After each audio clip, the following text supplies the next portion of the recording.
Step 10. Install the cables. Begin by passing the cables under the steel strap and through the holes on the ground strut.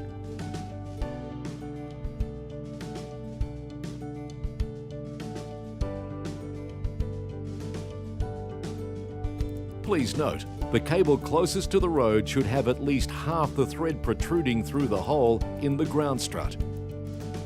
The cable furthest from the road should have at least 2 turns past the end of the thread.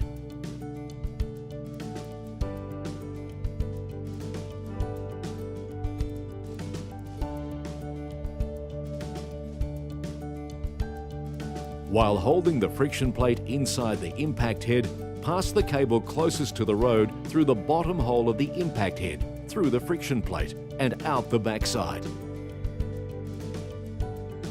Please note, the cable tubes must be positioned between the steel strap and the impact head.